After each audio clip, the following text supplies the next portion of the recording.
Welcome to episode 71 of Current Backloggers. The date is June 23rd. I'm your host, Casey P. Ew. Fuck, dude. Good friend, co-host, Cody G. Cody, how you doing today? You have like 3 voices for the intro, and you just combined them all just now. It was going to be all British, but yeah, now it's starting to get a little Nerdy. Australian, nerdy. Yeah. But hey, how you doing? Got them all in there, all combined. I'm good. I had blazing wings today. I think blazing is a great wing flavor. It's hot. It's I think they turned the flavor down a little bit because when I was in high school, man, it was good, but one of those things you did like I'm a badass. I'm eating fucking blazing wings. But now it's kind of like, these are actually a really good flavor for how hot they are. It's like the step before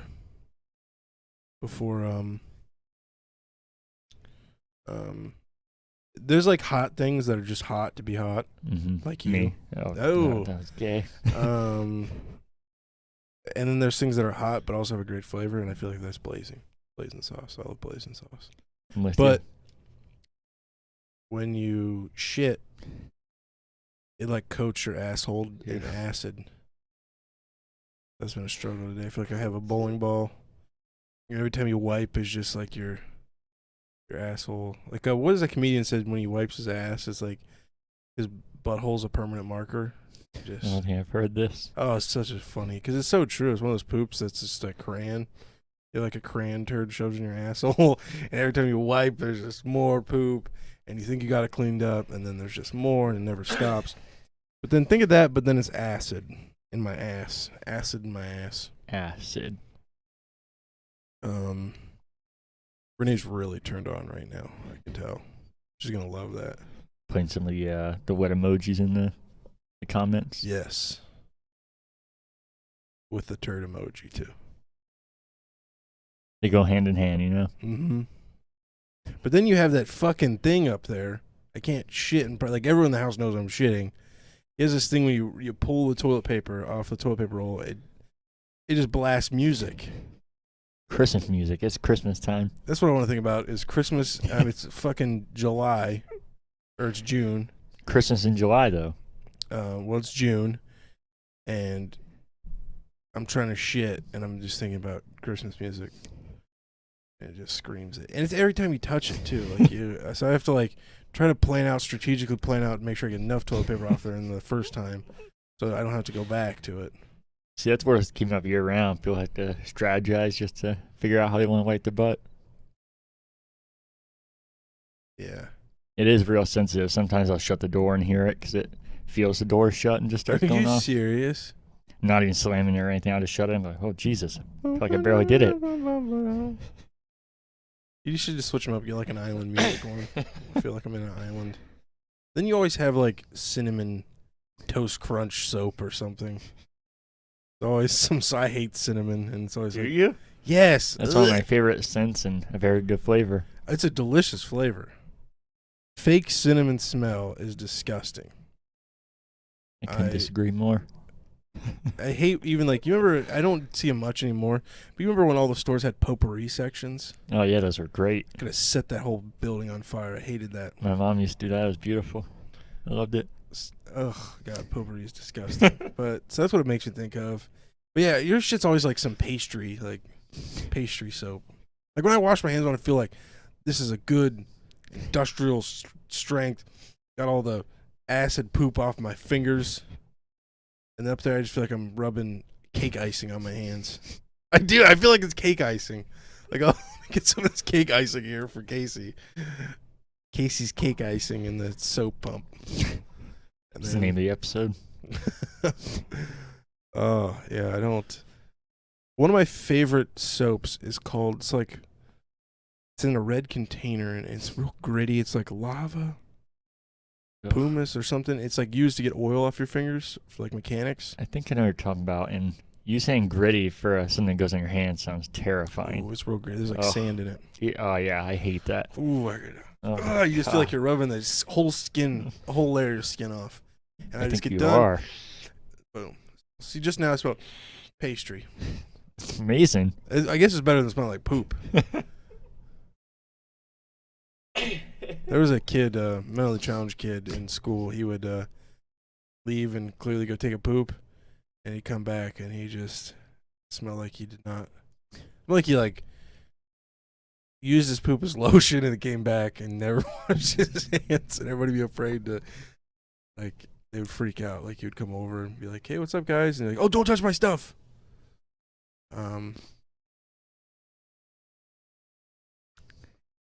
I loved him though. His name was Brandon. I still talk to him today. I do. I still talk to him all the time. Love Brandon.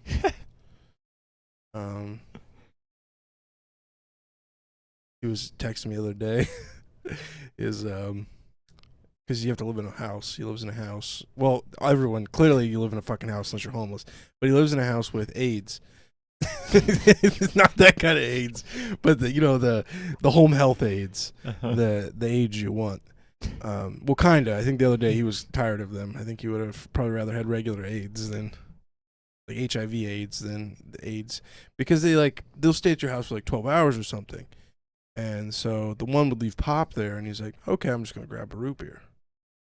And the other eight's like, "Yeah, just grab a root beer," because he's out of pop. And then the next day, the lady comes in, and she's like, "Someone took one of my root beers," and like freaking out on him. Which is, could you imagine carrying that much? You're a guest in these, because there's probably like 3 or 4 guys who live there. You're a guest in their home. It's a pop. It's a root beer. And Brandon is the nicest guy in the world. Once we got through middle school, he got much better about washing his hands. After pooping. Hopefully he doesn't listen to this, Brandon. You know I love you. But in 6th grade, in like 2004, 2005, you definitely used to not wash your hands after shitting. And it smelled like poop. But yeah, so the other day he texted me. He's like so pissed. He's like, "I'm so fucking done. I'm running away. I can't do this anymore." But yeah, it's a fucking root beer. Isn't that your job? I mean, besides, there's difficulties in the job, but you're kind of you're hanging out with them. You go to like the fucking store together, and you're pretty much hanging out. Why do you give a shit about one root beer? It's not like he's stealing it or something. It's in his fridge too. Yeah. And Brandon had a rough life too, man. He bounced around to foster care, and so pissed me off so bad. I sent him an Amazon like 24-pack of root beer. Oh yeah. Yeah, I was like, "Tell that bitch not to fucking touch it." That's Brandon. Put your name on every fucking can, Brandon. Yep. That's great. But yeah, that's what I've been up to. This is already a great episode. I can tell.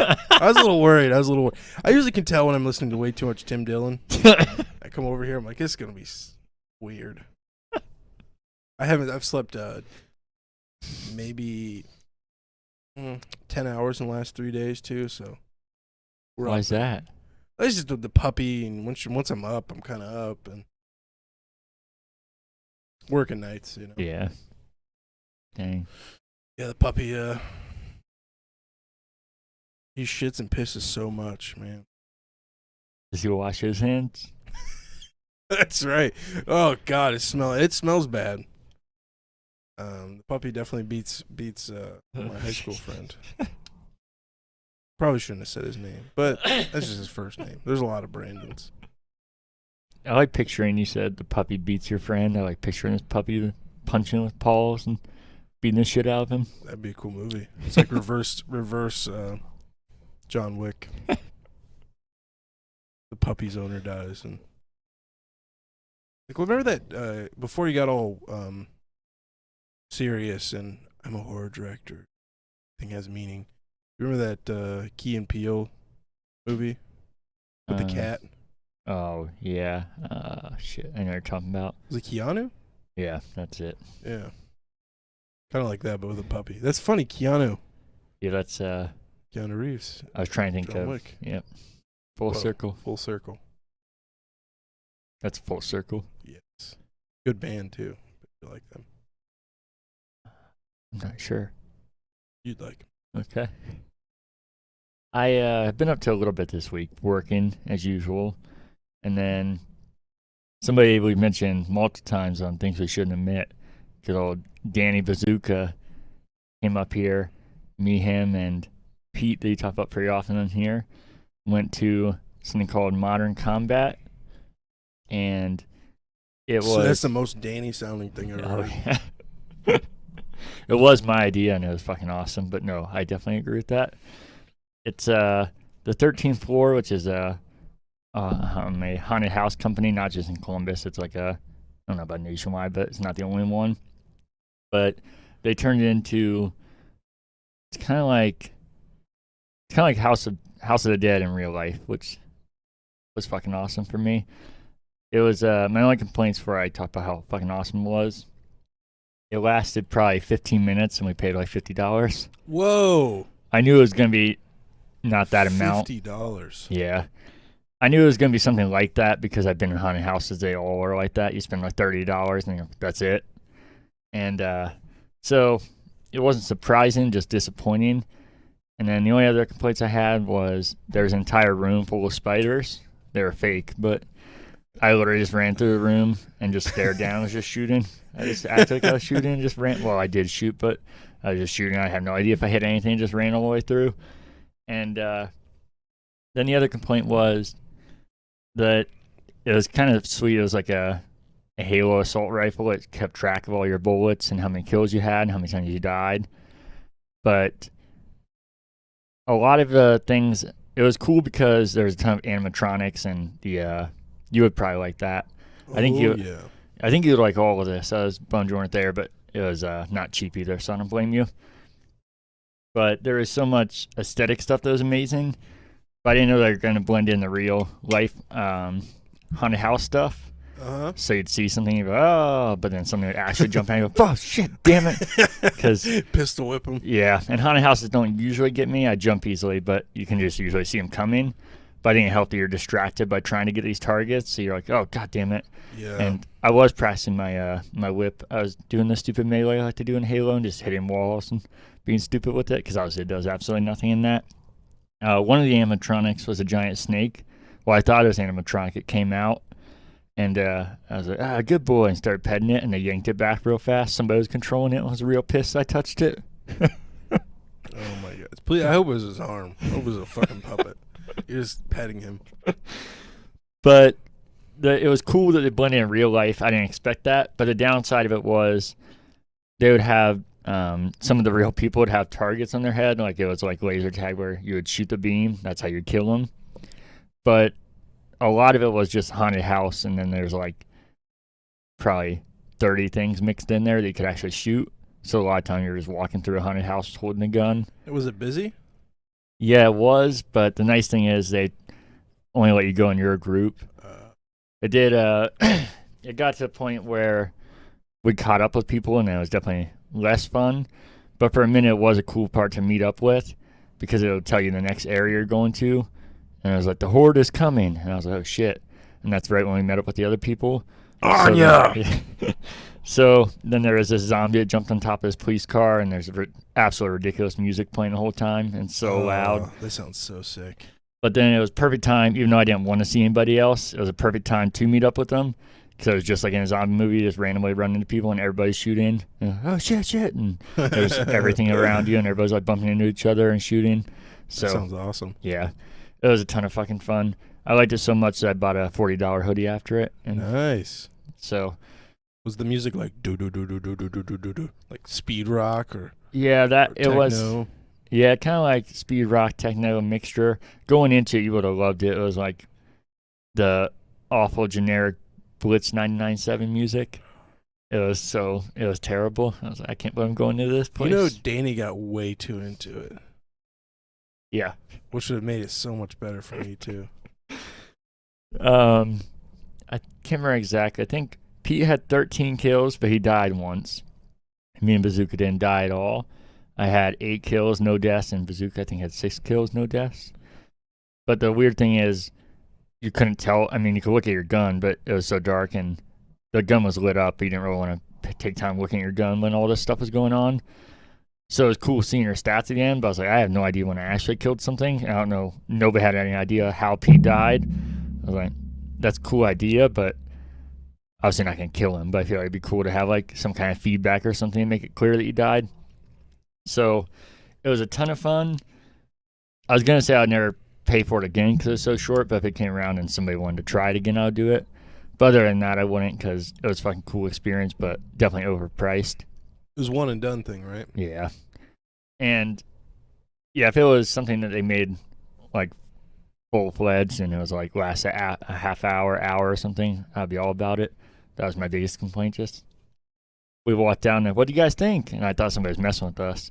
I knew it was gonna be short, but I thought some idiot was like saying that like in the group ahead of us. And I was wait, that's it? And then you're just fed into the gift shop. Damn it, it's over. But it was. I've never done anything like it, so it's fucking awesome. And then after that, we went to Steak and Shake together. And then we finished the night off by going to Pins.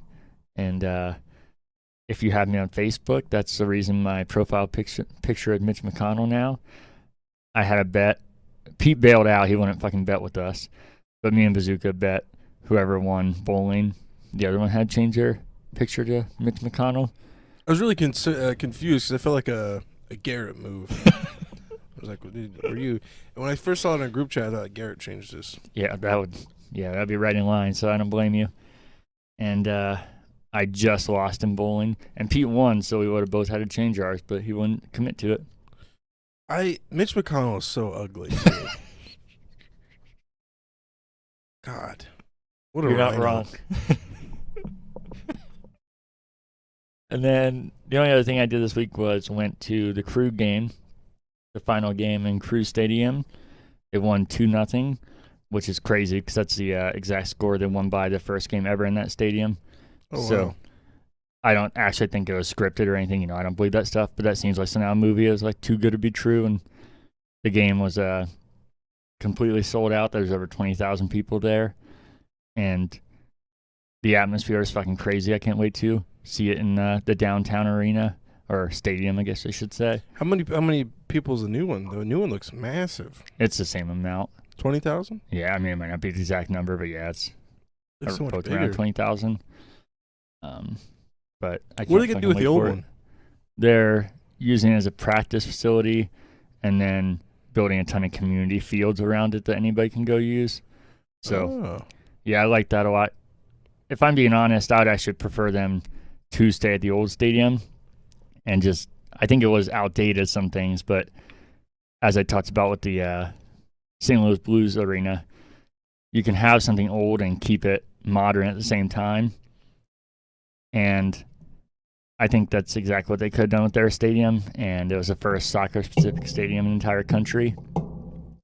So that's what I would prefer, but at the same time, it is cool to have a new stadium and be right downtown, right across the street, or right in the same street as the other stadiums we have.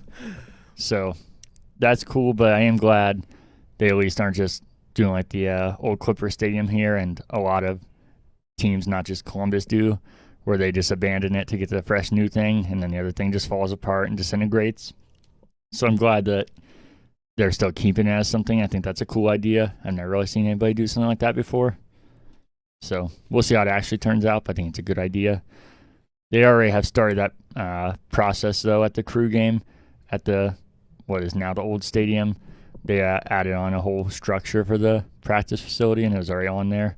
And you can tell they're doing more construction stuff, so it's something that's like actually already happening. Cool. Not just like, we'll see what happens.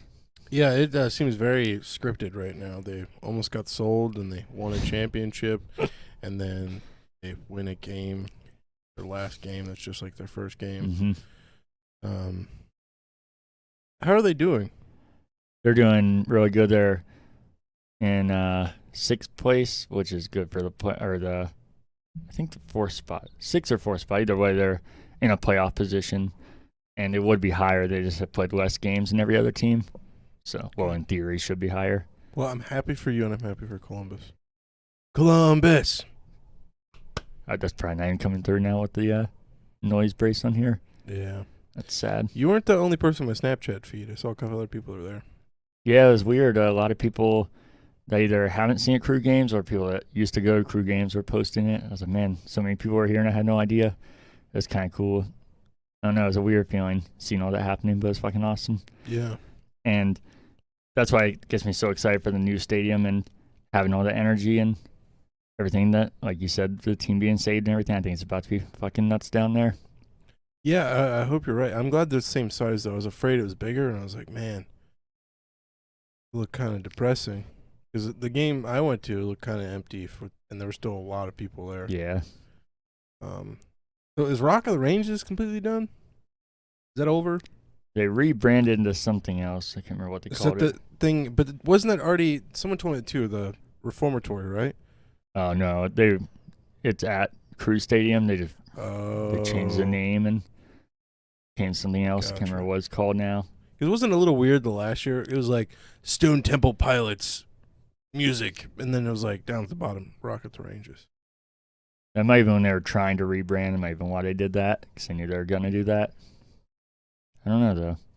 You know, I think it's a cool idea, but for me, like I would care about two of those bands there, so I can never go to that. Yeah. I would be all about it. I just the crowds that I see afterwards and the type of people and yeah. No, I feel you. Anything else random you want to talk about before we get into it? Sure.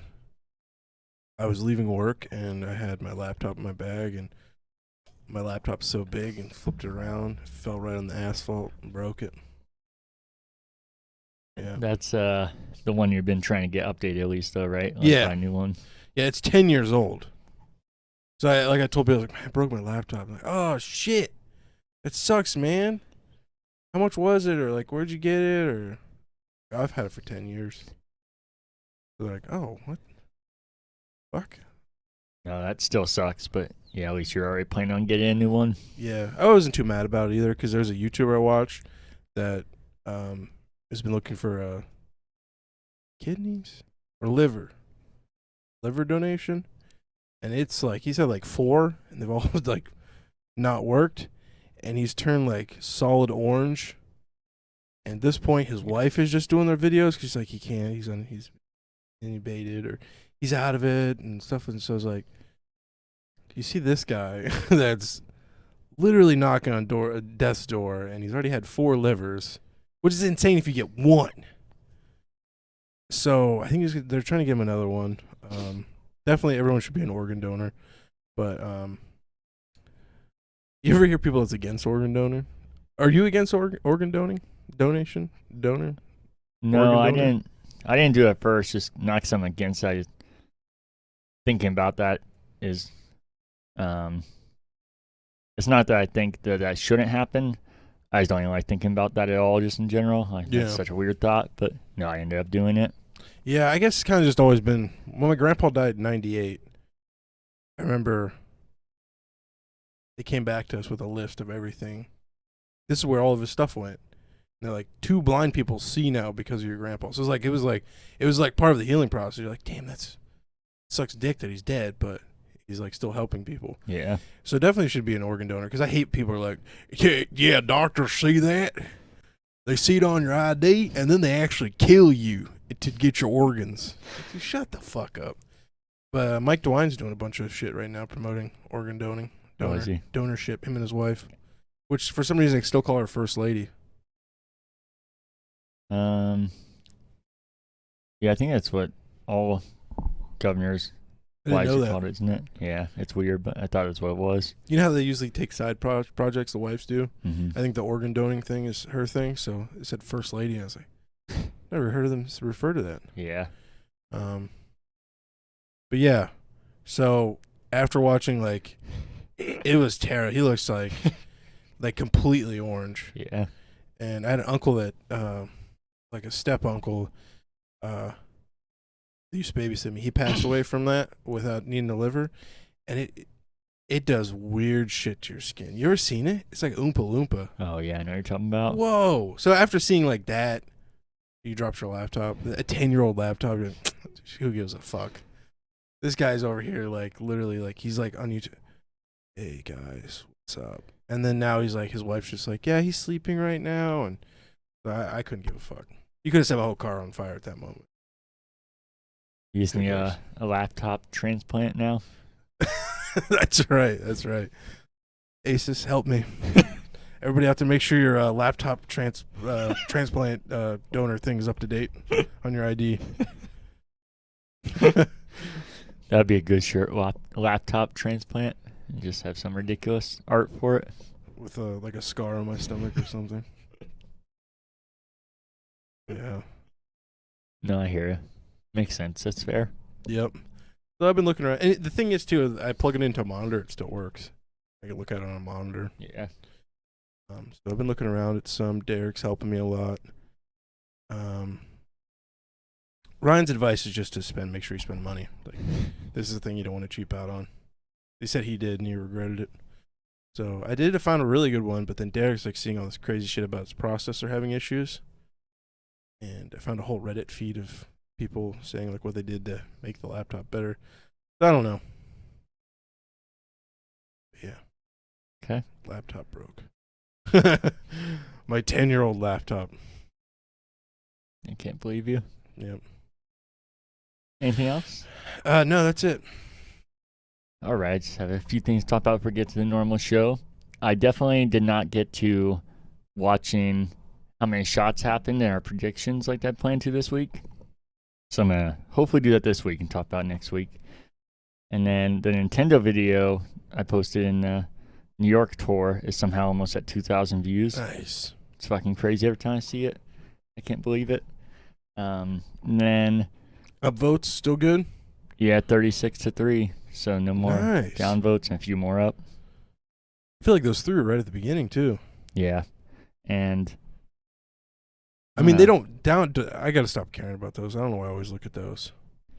Oh, I'm curious. Like I said, not that I think we actually made it, but like I said, if you never have any downvotes, that's clear that the only people watching it are the people that care about you, because more than likely people that care about you aren't gonna be douchebags like that.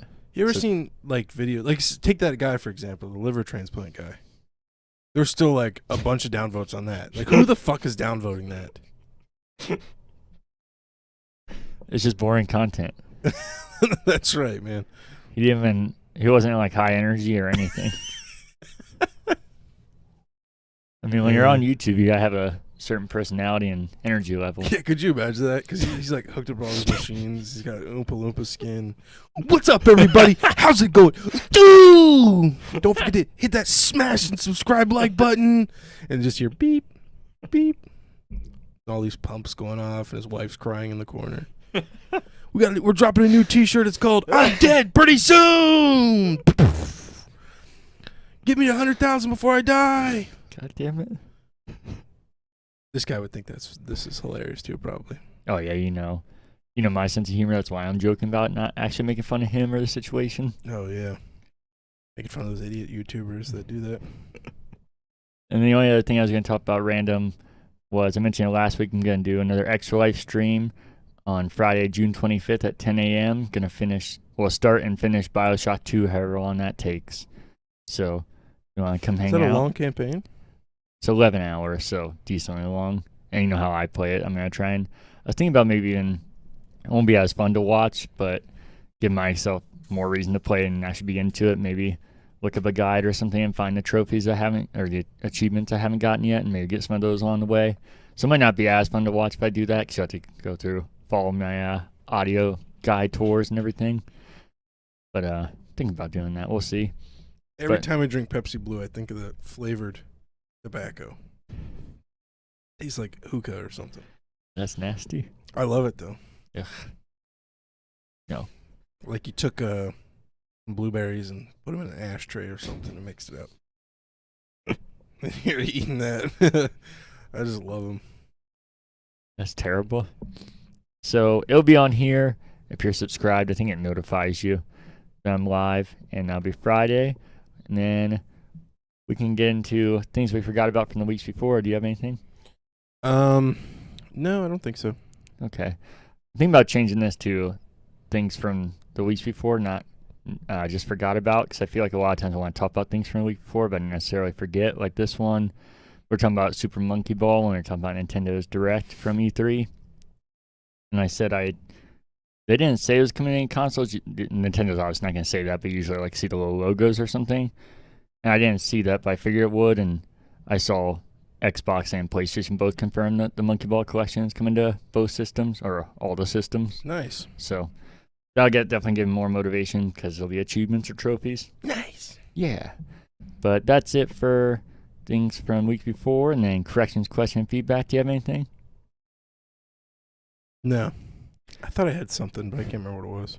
I know I missed multiple things. Like I said, I didn't track my week like I normally do with this, so I tried to get everything at the last minute. But I thought last week was a bad episode for me. I went back and listened.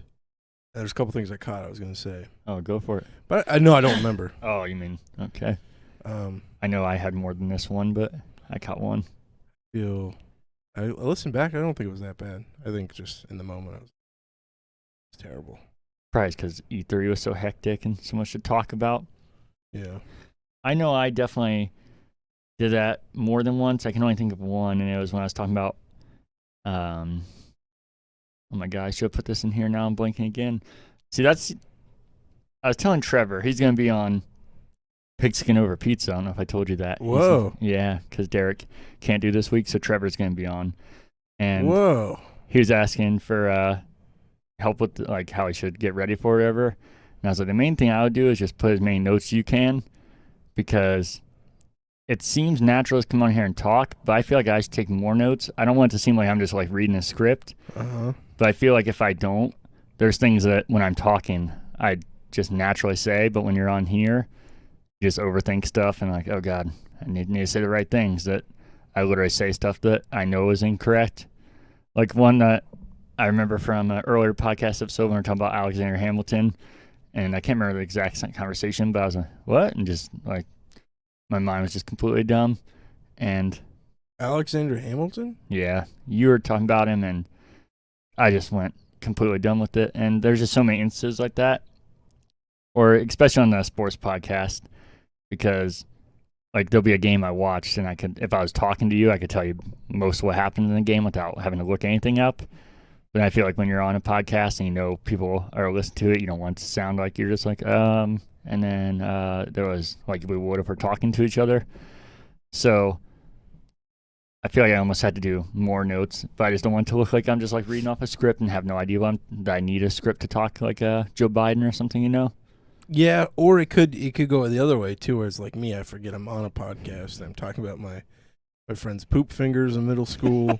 Let's be honest, middle school we all did nasty shit. But or YouTubers having liver problems, and so I feel like we probably should be somewhere in the middle, both of us. Yeah. But yeah. Yeah. I'm sure I'm too hard on myself, but yeah, at the same time, I know there's things that if I was talking to you, I would never say, because I'm just naturally have a conversation with you. I'm not like, is somebody listening? So I don't want to like talk slow or have a ton of or because I know when I'm talking to you, you don't care about me talking like that. But I know listen to a podcast, I'm like, oh my God, it's so annoying. And people can't help it. That's how people talk. But I don't know. It's just, I hate when I'm like, oh my God, I can't believe I said those 10 things that I knew. And for some reason I'm on a podcast, so I just turn into an idiot. I'm excited for this Trevor episode, though. So excited. Is he a Bengals fan? Yeah. Is he? He's not. Football isn't his favorite sport, but that's his team. So I'm sure you guys talk a lot about baseball. Oh, yeah, he's going to go on and on about baseball. Oh, yeah. Big baseball guy. The one thing I did actually remember, though, and there's more reason to give him why I take notes, because I can only remember one, was when we were talking about Outer Worlds 2, and I was talking about how it was funny that was going to be a Series X exclusive, or a Series exclusive, could be on S as well. And you're like, well, yeah, but isn't, what was the game? Enlisted? Enlisted, yep. Because I was talking about how that would be funny, because that'd be before PlayStation even did it. And you mentioned that game. And I bet I said at the time, there probably is a handful of like games that are smaller than that are exclusive. But I did say, I think this is like the first big one. But I don't know how I was completely forgetting the new Ratchet & Clank on PS5, so they literally beat him to it, and with a way bigger game for sure. And I've talked about Ratchet & Clank on here multiple times, and that's kind of stuff I'm saying. I know that, but when I'm talking, I just start talking fast, and I gotta look back and think about that because Enlisted I think it's an Xbox exclusive. Well, PC and Xbox. I know it's not on PlayStation. Yeah. I know at the time it definitely wasn't on the last gen Xbox, so that is true.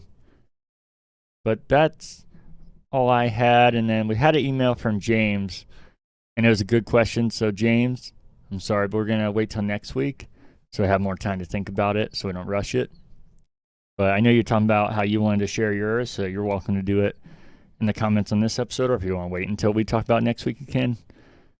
But if anybody has any corrections, questions, or feedback, you can send to currentbackloggers@gmail.com. And then you want to get into the news, buddy?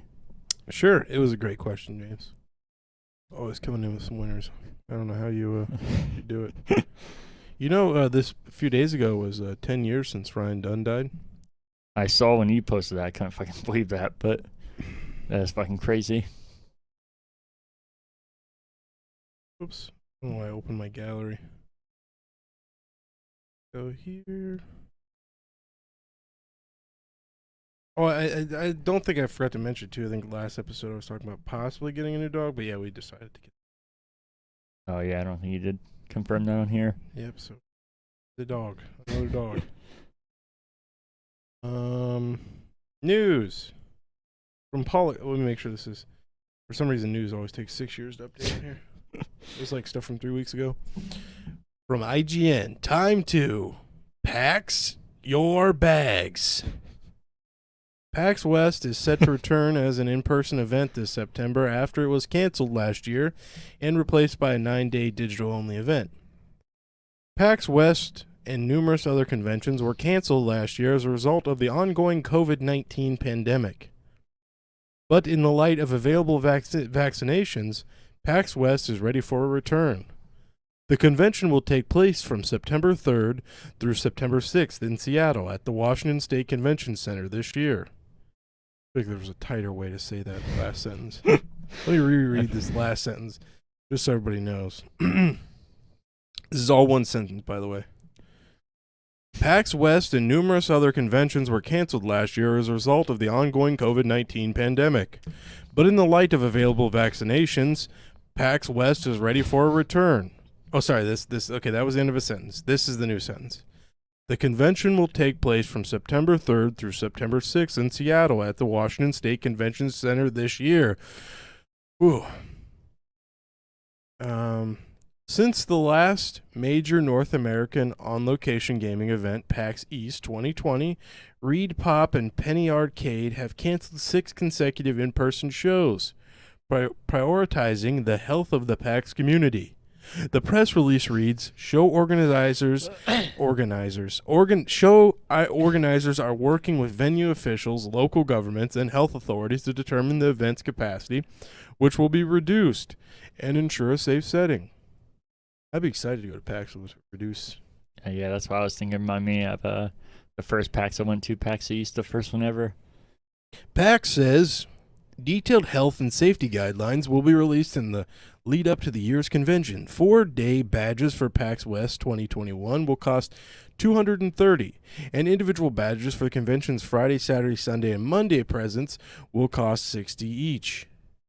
There's not yet an official date for when badges will go on sale, but PAX says they'll go on sale in the next 2 weeks.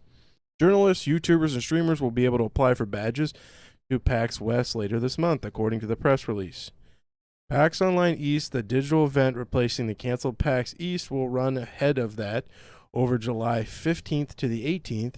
Optional tickets for that are available now for $15 each, although basic access to the event itself is free.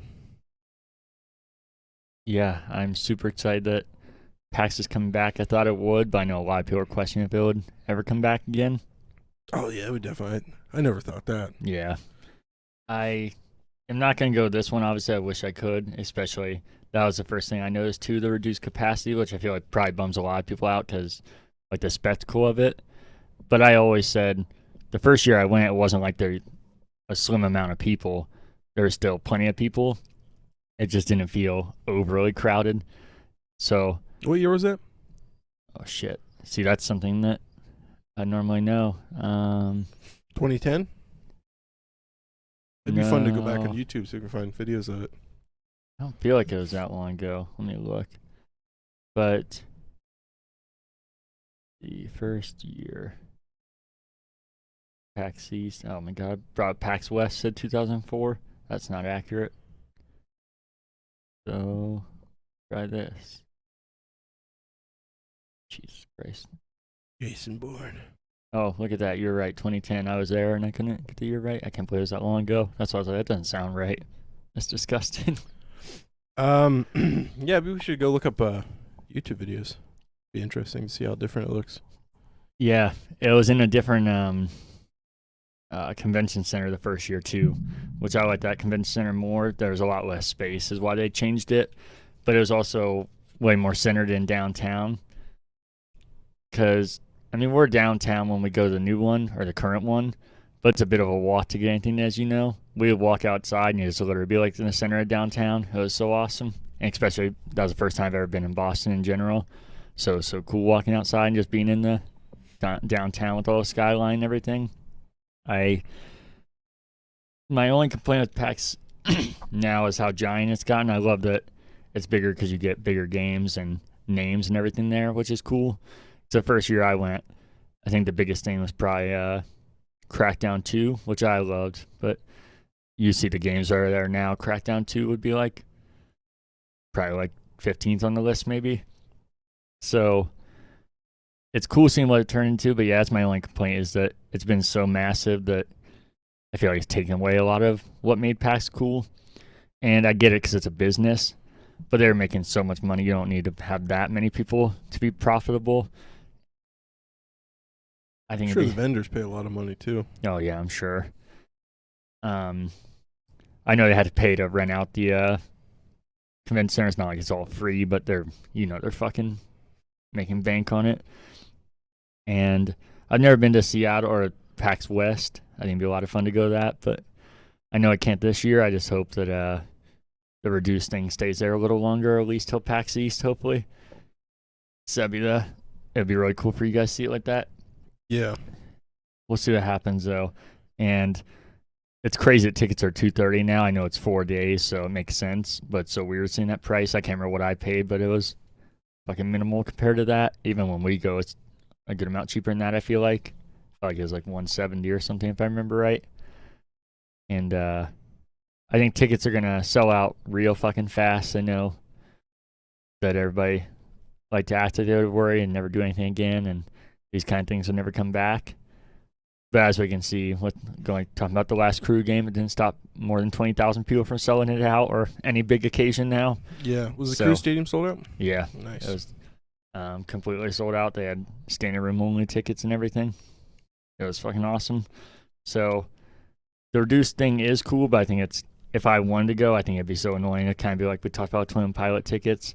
I feel like it would almost kill the excitement from just having to deal with that shit and be like, oh my God, do I even get tickets? Especially if we're trying to go with a group of friends and plan that shit out. Yeah. So I guess it has pros and cons. The next news story is from The Gamer. What a generic website name. That's why I didn't put a headline for that one. That's just so funny. The Gamer. A new trademark has been filed by Sony for PlayStation Experience amidst rumors of presentation happening early July. The trademark was spotted by Tech Game Box before being shared. What is this name? Tech Game Box. Yeah. Generic. I almost didn't put in there because it seems so fake, but the things they were talking about and they had screenshots I didn't put in there, obviously. Oh, Jesus Christ. Of course there's a Redditor name right after this. But yeah, all the trademarks and everything, those are just legally true. That's the only reason I put in here, so it's not like something just trying to get clickbait. The trademark was spotted by Tech Game Box before being shared by Redditor XEFear. Oh, that's so corny. Who posted their findings on... What the hell? This must be a website. So the Redditor, the famous Redditor XEFear, who posted their findings on Gaming Leaks and Rumors. This is all one word. Within the post, they shared their trademark application whilst bringing attention to the previous rumors about presentation happening in early July. The trademark itself looks legit, legitimate and says that it is for the PSX, which was the name used for PlayStation Experience, as well as the purpose is for organizing, promoting, and conducting exhibitions and conferences for commercial purposes. Other parts of the trademark draw attention to PSX being entertainment service, namely live performance featuring video game playing and news, which certainly sounds like PlayStation Experience of the past. For those of you having trouble remembering PlayStation Experience, that's probably a fair reaction, considering the last one happening in 2017, before seemingly being ditched by Sony altogether. The presentation was essentially like a Sony-centric E3 show. That's 2017, really? Yep. With announcements of big games and updates to already known ones, it was pretty equal to some of Sony's E3 conferences in terms of announcements, but has been completely missing for the past few years. I thought it was weird that I found this right after I found the PAX one. I was like, that's just too perfect. Got to put it right after. I never got to go PSX. I would love to. I think it's such a cool idea and just being focused completely on PlayStation. I'm jealous that Xbox never did it because I like all of them, but I definitely like Xbox more. And that seems like more of an Xbox thing. It's kind of shocking they didn't do it. They did have something I absolutely regret not going to, that Halo festival they did a couple years ago. And Chicago? Yep. They did in a few places, but Chicago was closest. So that's where I wanted to go. And I don't know why I didn't. I've regretted it ever since. I should have went. But it's weird. It's especially weird because fucking Microsoft Offshoot had their own festival, but Xbox hasn't had their own. But I always wanted to go PSX. The trademark is true, and I'm sure it's because they want to have it locked up if they do want to bring it back. But I don't think that's accurate that it's in July. I don't think they could fucking plan and market something that fast. I'm guessing that it's getting convoluted. I feel like their E3 press conference is probably in quotations because they're also not part of E3. But I feel like that's probably what's going to be in July, especially because I was going to talk about this in a minute. But EA Play is going to do their press conference in July as well. Trying to figure out the date here. And there it is. I had it saved. Of course, I lost it. EA Play. I'll find it here in a second. But I think it makes sense that PlayStation would go around the same time, and I can't imagine they'd wait much longer with the holiday coming up. I don't know when they would have their press conference. So I feel like there's no way that they're doing something like PSX where there's so much organization and marketing and trying to sell tickets that fast. I feel like they're getting things mixed up, but I feel like the trademark is because eventually they want to bring it back. And if they're not doing a festival like they used to, like PAX or E3, I feel like they're making a big mistake calling anything PlayStation Experience, because I feel like anybody that was like dying to go to that and like we are with PAX is going to be super pissed to have anything called PlayStation Experience that isn't that now. Yeah. And I feel like that's definitely would be on them. That would be very misleading. It's July 22nd for EA Play, so it makes sense that PlayStation will be around then. I know people are rumoring that it is going to be PSX and it will be in person, and that this is where they finally show the full unveiling of the Harry Potter games. I think all of it doesn't make much sense. I don't think. Then everybody watching gets $1 million.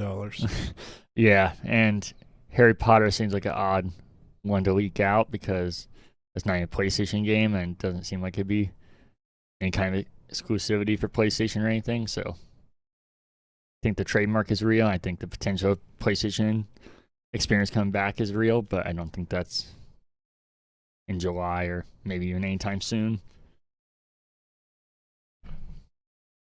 All right. Of course, I want to see it come back. I would like to be back in a movie theater as well. Oh, yeah. Beautiful. That's, I guess I'm glad you said that.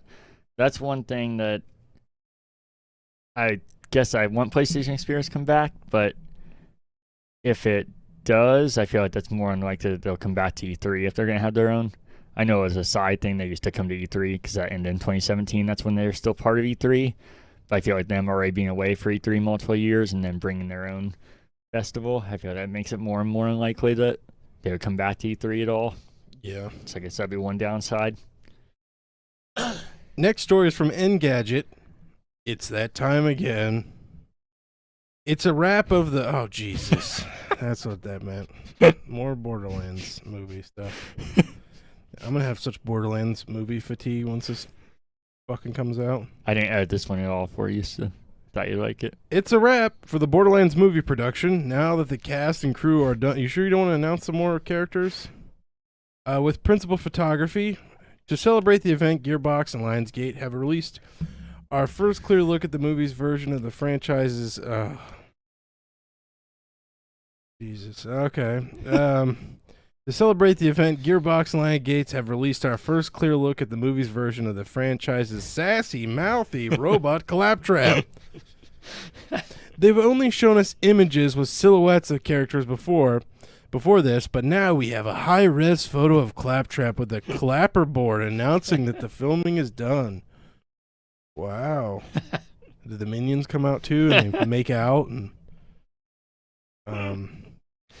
in the movies based on Gearbox's first-person shooter franchise, Kate Blanchett plays Lilith, a treasure hunter who returns to her home planet to Pandora to find missing daughter of Could you get more generic? Of Atlas. Described as the universe's most powerful SOB. I just don't. I think this is already dated. It's not even out, and it already feels like it's 10 years old. Little quirky, like little names, and they're cussing just a little bit. She teams up with Roland, with Kevin Hart, who was once a highly respected actor. Oh shit, soldier. A highly respected soldier. Preteen demolitionist Tiny Tina. Ariana Greenblatt and her muscle-bound protector Krieg. Florian Montagne, is that the he/him Star Wars guy? Is he in this? Who's that? The Mandalorian. I don't think he's in it. Okay. Well, no, that's sure. definitely. I think everybody's in this. I said definitely not his name. His name is Pedro Pascal, so I'm not sure who that is. Okay. Florian Montagne. It sounds like a bad guy in like a 17th century novel or something. Tanis, which is Jamie Lee Curtis, the scientist in Claptrap, Jack Black, and the sassy what the hell? Okay, let me reread this. Tanis, Jamie Lee Curtis, the scientist, and Claptrap, Jack Black. That's a hard one to say. That's what threw me for a loop there. Claptrap, Jack Black. It's like a rap name. The sassy robot, Claptrap, Jack Black. The sassy robot, Jabby Jab. These unlikely heroes must battle alien monsters and dangerous bandits to find and protect the missing girl, who may hold the key to unimaginable power. Wow. That's fucking cutting edge for 1978. Lionsgate has announced that the Hostel director and Inglourious Bastard star Eli Roth will direct the Borderlands movie adaptation in early 2020. The project has been in development since 2015, but production didn't officially start until late last year. So that makes a little bit of sense why it's so outdated. Jesus Christ. Yeah. I can't wait for that sassy robot. Yeah, he's really funny, I think, actually, but I never thought or heard him described as sassy. I don't know what the hell that article's fascination with calling him sassy was about. That could have all been summarized in a screenshot. I almost just left that as one of the screenshots. I have a couple like I normally do. But I wanted you to read more Borderlands because I know you love it. And I think it's funny that we had a running joke about every time they added a new character or a new actor to play a character, they for some reason thought it was necessary to recap every other actor they've done before. And this one wasn't announcing it, but they still managed to do it. They're like Jack Black, or like Claptrap, Jack Black, and they just said every actor after every character, so they still did it without even doing it at the end. They just managed to slide it in there. You even had a hard time saying that. Oh, I know. Jack Black, Claptrap. That sounds like some sick disease. Yeah, some pirate disease. So, hope we get more Borderlands movie news soon. I don't think we've had enough recently. I know Ryan's a big fan of it. You got anything to add? No. Okay. I just have a few things to talk about. The Space Jam game that we talked about in here probably a couple months ago now. I was really excited for it because I thought it was a perfect fit for a video game. I was a little worried how fast they announced it, but it seemed like it'd be like a low budget game, so I thought I had a chance of being good. What would you expect a Space Jam game to be? Well, now that you've prefaced like that, I would expect like an NBA Jam style. Yeah, that's why I was gonna say NBA Street, 'cause that's why I played more, but both similar games. No, it's appears to be a side-scrolling beat 'em up like Ninja Oh, Turtles or Scott Pilgrim. yeah, that's what I would have thought. You know It, how much shit they could have done with that. uh-huh. And The more I hear about this movie, the less I think this is going to be anything. it looks like it could be fun. It's coming to Game Pass day one, so that helps because you don't have to pay any money for it. But even if it's a fun side-scrolling beat 'em up, or even if it's a really good one, yeah, what a missed opportunity. And ready for this? Such a layup to bring back NBA Street or NBA Jam style basketball games, because right now all we have is simulation games unless it's like real low budget basketball game. So it's good we're getting it essentially for free, having Game Pass, but definitely a bit of a letdown for what I thought it was going to be. Yeah, it'd be good to do like a nostalgia thing too, like with NBA Jam, make it look vintage or something, Yeah. or retro. Sorry, not vintage, retro. Um, which I feel like they're not playing on any sort of nostalgia with the new Space Jam. I feel like everybody's. I'm wearing a shirt that perfectly summarizes that culture of that style, and I feel like they're not doing it with Space Jam at all. Mm-hmm. Makes you wonder if they even talk about the original movie at all. Yeah, keep talking about, I think maybe you did, I don't know, maybe Derek, somebody's talking about wondering if Michael Jordan will have a cameo. I was like, I don't think so. I think him and LeBron say like they respect each other or whatever, but I feel like on the inside they obviously aren't too fond of each other. Really? It doesn't seem like, I feel like I never really actually like hear him. Maybe Michael Jordan. He's so competitive, but that's why LeBron has that number, though. I just feel like I've never seen them together, which I think is odd for somebody like that. I feel like they would like try and get interviews with them. But when do you really see Jordan anywhere, though? I saw him today on Instagram. Oh, did you? Yeah, weird enough, right? Because I never see him anywhere. But I was scrolling on Instagram, and somebody said when you see Michael Jordan, and he was just on a boat, and they were passing by, yo, Michael, and he had this loud ass music. He turned down, well, what's up, bro? And Really? Yeah. I always felt like meeting him would be. I don't know. He seems like a very reserved guy, but I feel like it would not be that smooth. Yeah, I especially how loud the music was, and they're all just, it would say something like a rap video or something, and these were just random people going by. They're, oh shit, is that him? And they're reacting. I was like, he's not gonna fucking give two shits. And yeah, I turned the music down just to talk to him. That's awesome. That's Did he surprising. slow down, or? He was parked and they were going by. They didn't seem to slow down. They just talked to him as they were passing. Wow, I definitely would have like, you're stopping this boat right now for sure. No, I'm with you. I respect him a lot. As time goes on, kind of reversing for me. Big LeBron fan. I still love him, but I'm losing a lot of respect for him. No, I You hear hear the trade rumors? No. This is it. You know how rumors are. But Yeah. that he's trying to get out of there. Oh, really? Yeah. Once you go to Cleveland, taking his talents to Northeast Ohio. I think it'd be really cool for him to go to Denver, get them a championship, and I feel like they need some leadership. Oh, but yeah, Yeah. maybe win one more as a Laker, go to Denver, win one, come back to Cleveland, retire. I feel you. That way, too, he could be the only NBA player to get a championship with 4 different teams. And they think that's what he's going to try to do, since he can't really, getting a little too old to surpass Jordan in the rings. And it'd be 2 on the West, 2 on the East. Look at that. Next thing I had was, maybe you could talk more about this. So it looked really cool, but I don't really know what this means. Sonic DLC coming to Minecraft. Did you see this? No.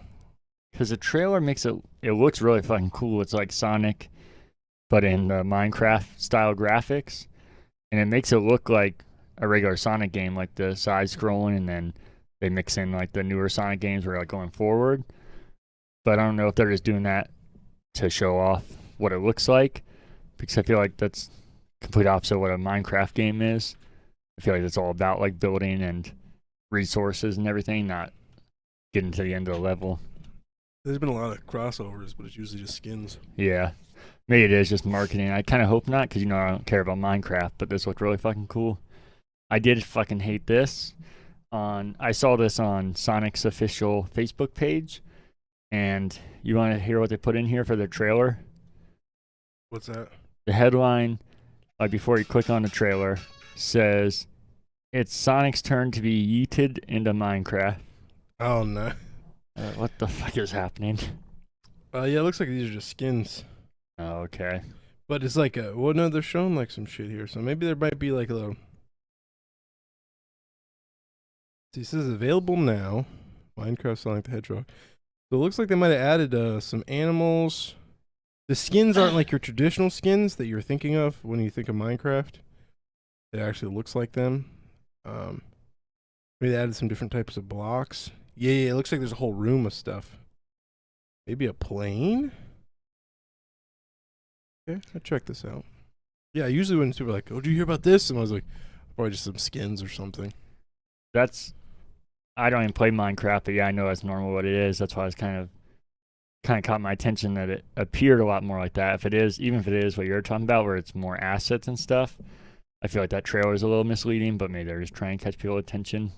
Like, oh my god, it's Sonic, but it looks like Minecraft, but maybe it's not actual, like, no real levels in there. If it was, that'd get me to play. It looked really cool. It looks like you could go in creative mode and make your own level. Yeah.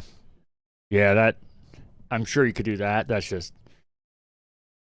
exactly why I don't play Minecraft, so I wouldn't do that. But I would love if they had like a campaign in there, but that's why I was so surprised, because I feel like that's so opposite of what Minecraft is, so I get why they wouldn't. That's why I thought it was odd that it appeared to be that way. No, man, it looks like there's some levels. You have Green Hill. Yeah. Watching a YouTuber play it right now. It looks like you're still moving around in Minecraft, but it's actual levels. It's not like you would traditionally see. It looks like you get some assets and maybe like a little story. Okay. You gonna come over to the dark side? We'll see. Is that even on Game Pass? I'm guessing this is a PC only DLC right now. Oh, really? I would guess, just because each one is different. Console version is a different company, and they're always delayed. Well, actually, I think I saw Nintendo sharing this as well. So I don't think they would. Really? Yeah. Pretty sure I saw them share it. So I don't think they would if it was PC only. Not positive about that part, though. $7.99 for the DLC across all available platforms. Oh. You gain access to 24 new skins and a Sonic the Hedgehog world. Okay, so that makes sense. So you do none of these assets come over into the actual game. Several deep cuts for the most dedicated fans. Some of the skins aren't purely cosmetic either. Yeah, so some of them look like the actual characters too.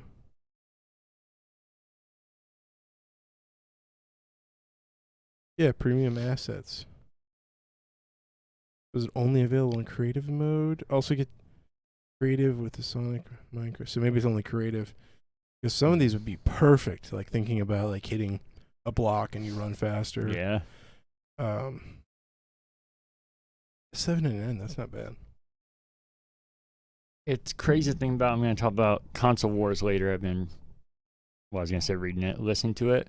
But it's weird thinking about seeing Nintendo share that. They're sharing a Sonic game or a Sega game being Sonic, and that has come into a Xbox owned game or a Microsoft owned game. Oh, this is so weird. Yeah, I didn't think it that deep. Yeah. It's fucking weird to think about, especially Xbox listening game. to that at the time. But I think that's all I had for news if you want to get into media pickups. Yeah, I have some, but I was gonna hold over till next episode. Oh, for all of them. Okay. Yeah, I got most of them today. Gotcha. I think there's one that I did not get today. Okay. I actually have something. Sounds like I'm about to make like a big toast or something, but I just usually don't have them. I bought a I- baby. I kind of did. It would be my baby. It's a Fire HD tablet, which I know that's not the highest tier tablets. People usually make fun of them, but it was only 100, and that was $90 off on the Prime Day. And I'm not gonna use it for a ton. I have PC, so I can use that. But I thought it'd be perfect for streaming or XCloud. I thought it'd be perfect for that because the phone is fun to use, and I like using the Razer thing on it. Make kind of like a switch, but I really want to play a game, like actually like a story-based game or something. I feel like the phone's kind of hard to do, so I feel like perfect middle ground is a tablet. Obviously, if I'm here, the TV's the actual perfect example. But like traveling, I obviously can't take my whole TV. I don't want to take the whole system or anything. And I have my phone always, but it's a little smaller, so I think the tablet is a perfect mixture of that to be able to take it with me and still have a decently sized screen. And it was $90 off. It's the model came out this year, and I watched some reviews of it. They were saying because I got one that was a little more expensive. They had one that was only like $60, but this one had a lot more RAM in it and all the shit that they said that would make Game Pass work a lot better. So I went for it. The only tablet I've ever had was a Windows 8 tablet, Windows 9 tablet, and it was hard to use, just like a lot of the Windows products at that time. Dark time for Windows. Yeah.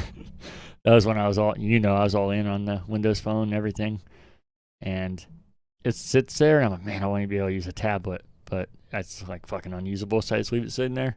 So I finally just went for it. I was gonna get an iPad because I prefer that, and I feel like I'd actually use it for a lot more stuff. I feel like this is mainly gonna be for xCloud, but for one, iPad's obviously far more expensive, and then like I said, my main reason is for xCloud, and you can get it on iOS, but that's another issue with my phone is that it's there's no app for it. You just use the website. So I'd way rather have it built in or essentially built into it. So I went for that. It's supposed to be getting here Monday. We'll see. I'll tell you what I think of it.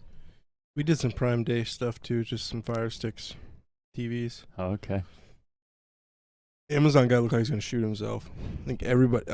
Went out there. He parked in front of my house. Was just walking to each of my neighbor's house. I think we all had several boxes in front of our houses. It's like the South Park episode of Amazon. Yeah.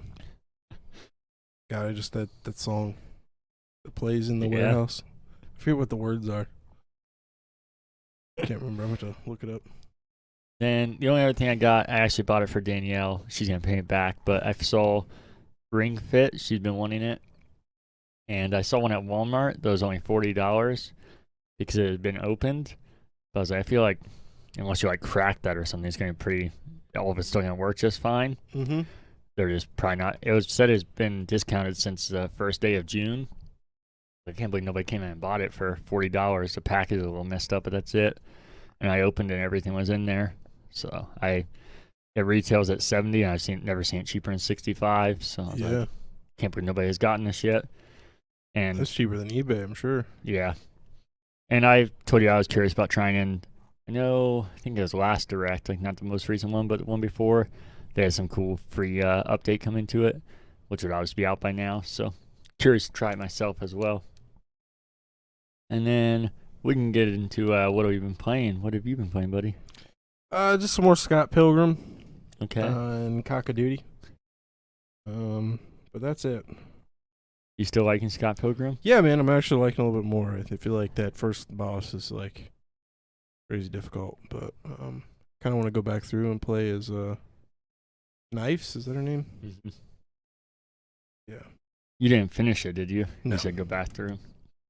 Okay. I look at the achievements. It's easy to tell. There's that Yeah. Game Plus or whatever. Yeah. Gotcha. Yeah, man. Even like the knockoff Ring Pluses are $40. And the bidding, you want to start your bidding kind of low on eBay, and the bidding's even starting at $30 plus shipping. That's a really fucking good deal. You Yeah. see it again. Okay. Yeah, I think we just got lucky because the package is a little beat up, so I think people are probably saying, "Oh, I'm not gonna trust this," but everything looks completely fine when you open it. So here's one that's exactly what you described. Open box, which is listed as new other, $55. So yeah. Even like, I'm seeing some here like bidding are like 45, 46. That's people like sniping them. So yeah, that's a really good deal. Cool. I actually haven't been playing a whole lot this week either. Played some more Knockout City and then some Master Chief Collection. That's all I played this week. Didn't do a whole lot this week. Kind of just been crazy. So hopefully this coming week will be different. But what have you been watching? A lot actually. Okay. Let me pull up my notes here. I've only been watching a few things. I'm slacking all around. Get off of this one. This is what I want. Yes. I finished Scott Pilgrim versus the World. Okay. It's good. I really like that movie. A little quirky, but I think they were trying to be. Then I watched Bo Burnham's Inside, which I was excited for. I really like him.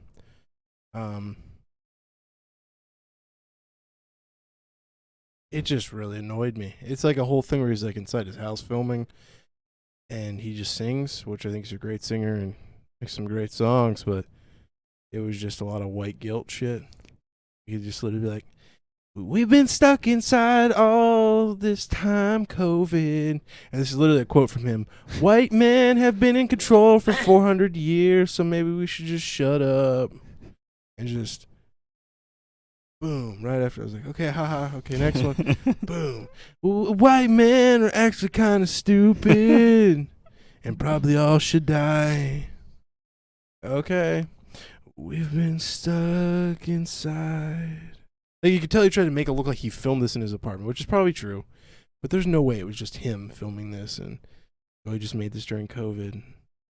So I didn't like that. Next one I watched was Hillbilly Eulogies, I think how you say it. Hillbilly Eulogy came out last year. It was good. It's free on Netflix, I believe. It's Ron Howard and Hans Zimmer. And it's a guy that here in Ohio in Circleville. That's what I thought. That's why I made that face and was looking it up. I felt like I heard my mom talk about this, and it was Ohio. Yeah, you would like it. You should check it out. Basically, he has a shitty white trash life growing up. His grandma busts her ass to get over to Circleville or something. And it's just about his mom being a heroin addict, and eventually he goes to OSU, and then he goes to Yale, and becomes a success story. It was kind of weird because the commercials, everything presenting it, even the Netflix photos, the trailers, everything was his mom and grandma. I think the movie's about them. Watch it. It's really about him. Granted, he might have said, "Hey, I want to do this for my grandma and my mom," but it almost felt, my paranoid mind was like, they're doing this on purpose. Because everything now is like a minority or a white woman or a woman downtrodden, trying so hard, but the white man, the stupid white man that had been in charge for 400 years need to shut up. Really, really good though, Case. You should check it out. Okay. It's wholesome, but there's not a lot of woke shit in it, so which is really rare. It almost feels like a good Hallmark movie. It's corny, but it's a good Hallmark movie. In the ending, they do like pictures and videos from when he was growing up. But yeah, Ohio, and it sounded like free too. It's on Netflix. Yeah. But I bet Danielle would really like it too. Cute little story. Okay. I love the grandma too. She reminds me a lot of my grandma. Just because my grandma also came from Kentucky when she was like 16. And came to Ohio for a better life or whatever. It's like, damn. It's hitting at home. Then I watched this terrible documentary on HBO called Our Towns. which was based on a book written by this couple that lived in China for 10 years, which should have been just a dead giveaway. Like, go and watch this. No, I'm just kidding. But they came back after the recession, and we came back to a changed world. Changed America. They're so fucking smug. And they live in California. They do this thing too that I noticed, like liberal whites do when they pretend like they're talking about stuff they care about. Like they lean in with their eyebrows up.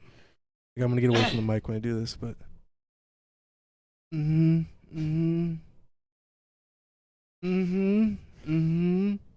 then this is the next stage where they do. You ever see someone do this? I want to machete from the elbow up or whatever. I just want to chop that shit right off. So this is supposed to be about American towns and how they're recovering after, the Rust Belts or industries leave them. And I think they lost the meaning of their book and documentary and decided that it wasn't actually about these towns. It was about how ashamed you should be about being a white person. Because there's the town that Mount Rushmore's in. It's supposed to be about Mount Rushmore. And then they're like, Whitey stole this from the Native Americans. They actually killed them all and put it here. And then I do hear the guy that created it might have been, one of the lead guys might have been the KKK. They did run them off their lands. But this wasn't like some sacred land for this tribe specifically. Tribes have been fighting over, going back and forth, fighting wars. It wasn't like they were just peaceful, like out there in a fucking teepee or something, and white people showed up and murdered them and drugged them off the land. Like the land had exchanged, I don't know how many different tribes had control over it, and they would conquest each other, rape and fucking murder each other, and take it from each other. And then this racist KKK guy shows up and blasts white people into their mountain. I mean, it's a little fucked up if you think about it. Like, your ancestral land, like, they discover gold on it, and then they push you off the land and then blow it up. And then, but not only do they blow it up, but when they blow it up, it's like 4 white men. Like, I do get out. It's a little fucked up. It's so ridiculous. Could you imagine? And then they just start talking about, out of nowhere, just global warming. What the fuck did that come from? Isn't it crazy how hot it is getting outside? And it just gets real anti-vehicles. So there's out of nowhere, like, this town, you can't work in this town unless you have a car. Isn't that bad? Global warming. Did you forget, like, what this is supposed to be about? Like, fucking small towns around America, and you guys are like, white people, cars. They had a word bank. They're like, how can we do this? How can we do this?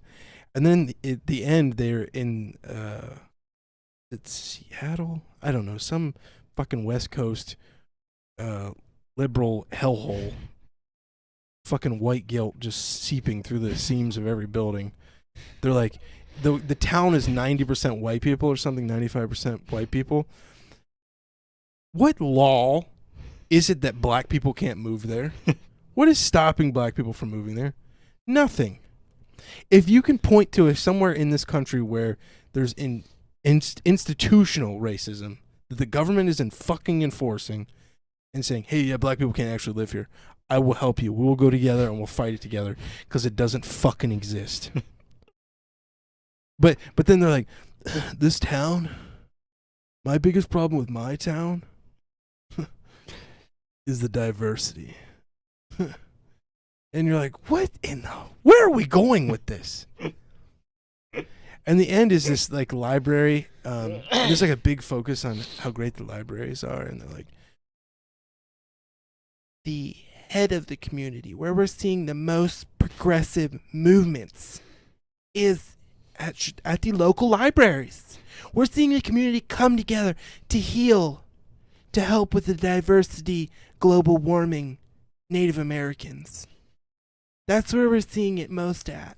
I'm like, oh, gee. I turned off Bo Burnham, so I'm like, I can't turn this off too. I gotta, if I'm gonna hate on this shit, I gotta finish this shit out, right? was a mistake. I just hated it. So it ends with there's a meeting at their library, and it's this room chock full of white people. There's some black people mixed in, but then it's being led by this black man who's just telling them all they're just terrible, how bad they are. He's like, so today what we're going to talk about is white-topia. The white on white embrace. The diversity it's not happening here. And all the white people, the smug fucking West Coast pieces of shit, are all just shaking. Like they can't say yes quick enough with their head. Like they're gonna break their necks. Oh yeah, he's right. He is right.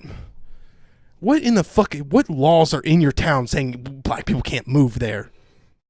Yeah, your town's real fucking racist. You guys have a black man on a pedestal talking about white. He calls it white-topia. White-topia.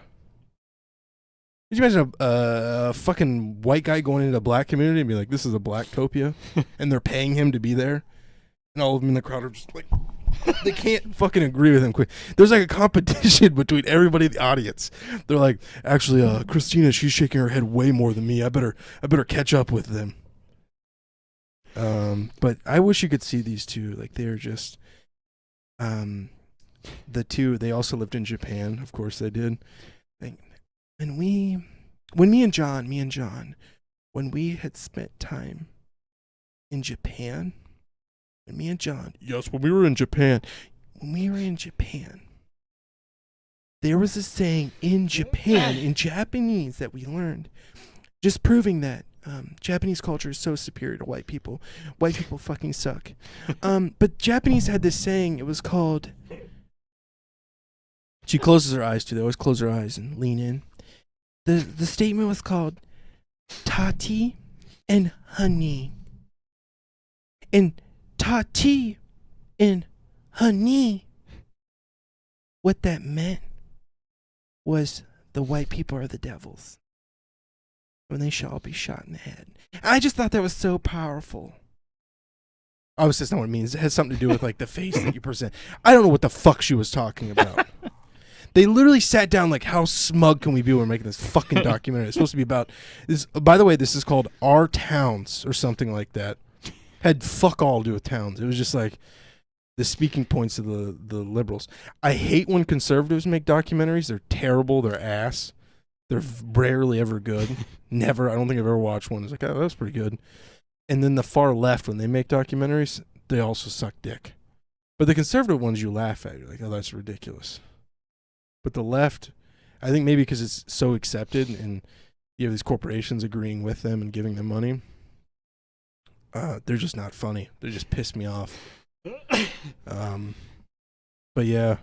Oh, then also the whole time that they're filming, like they clearly had just watched like some powerful documentary. You could tell the whole time they're making this, like, wow, this is powerful what we're doing here. And then the camera panning real slow, and there's this music playing the whole time.